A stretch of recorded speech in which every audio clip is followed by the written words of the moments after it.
नमस्कार, मैं हूं आपके साथ यूभी चौधरी और आप देख रहे हैं दिव्य दिल्ली। आइए रुक करते हैं आज की कुछ मुख्य खबरों की ओर। वक्फ कानून को लेकर सुप्रीम कोर्ट की एक टिप्पणी ने केंद्र सरकार की मुश्किलें बढ़ा दी हैं। देश की सबसे बड़ी अदालत में वक्फ कानून को लेकर बुधवार को सुनवाई हुई। करीब 70 मिनट की जिरह के दौरान वक्फ कानून के विरोध में याचिकाकर्ताओं ने अपनी दलीलें रखी। वहीं केंद्र सरकार ने कानून के बचाव में अपनी दलीलें रखी हैं। सुप्रीम कोर्ट ने वक्फ कानून को लेकर केंद्र सरकार से तीखे और कड़े सवाल पूछे।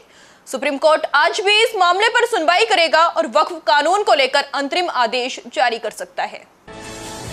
मुख्यमंत्री रेखा गुप्ता की अध्यक्षता में बुधवार को दिल्ली सरकार की एक्सपेंडिचर फाइनेंस कमेटी की अहम बैठक सचिवालय में बुलाई गई।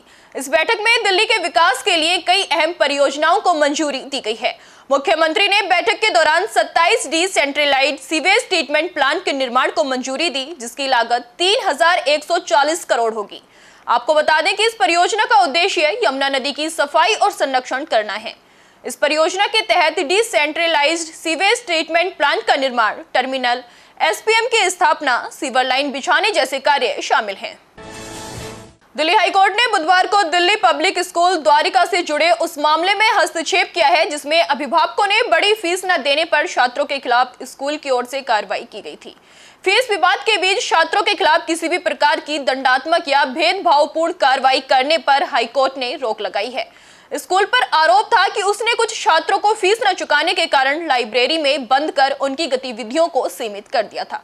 कोर्ट ने निर्देश दिया है कि फीस से संबंधित मुद्दों का समाधान कानूनी ढांचे के भीतर ही किया जाना चाहिए और ये छात्रों को परेशान करने का अधिकार नहीं बनना चाहिए।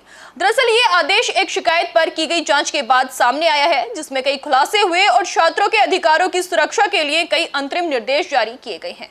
निर्देशों में छात्रों को तुरंत नियमित कक्षाओं में लौटाने का निर्देश भी शामिल है। उत्तर प्रदेश के गोरखपुर में सनसनीखेज मामला सामने आया है। यहां रात के सन्नाटे में प्रेमिका से मिलने पहुंचे युवक को लड़की के परिवार वालों ने रंगे हाथों पकड़ लिया। आरोप है कि इसके बाद लड़की के भाइयों ने युवक को बेरहमी से पीटा और लड़की से ही प्राइवेट पार्ट कटवा दिया।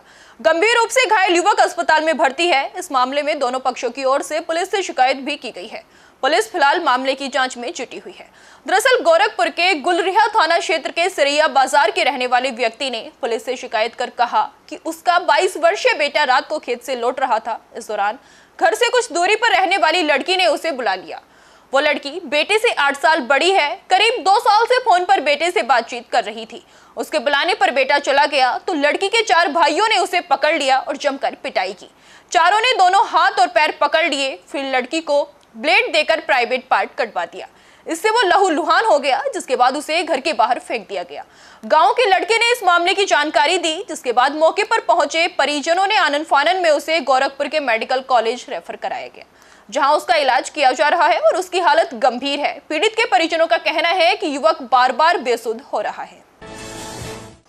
भारत और ऑस्ट्रेलिया के बीच खेली गई बॉर्डर गावस्कर ट्रॉफी 2025 में भारतीय टीम के निराशाजनक प्रदर्शन के बाद भारतीय क्रिकेट कंट्रोल बोर्ड ने सख्त तेवर दिखाए हैं। बीसीसीआई ने कड़ा एक्शन लेते हुए टीम के सहयोगी स्टाफ में बड़ा बदलाव किया है। बीसीसीआई ने 4 कर्मचारियों को भारतीय टीम से हटा दिया है, जिसमें assistant coach, fielding coach, strength और कंडीशनिंग कोच और एक मसाजर शामिल है। सबसे बड़ी बात यह है कि इसमें हेड कोच गौतम गंभीर के खास अभिषेक नायर की भी छुट्टी हो गई है। गौरतलब है कि अभिषेक नायर कोलकाता नाइट राइडर्स के दिनों से गौतम गंभीर के साथ जुड़े हुए थे। जब गंभीर टीम इंडिया के हेड कोच बने तो अभिषेक नायर को भी सपोर्ट स्टाफ में शामिल किया गया था।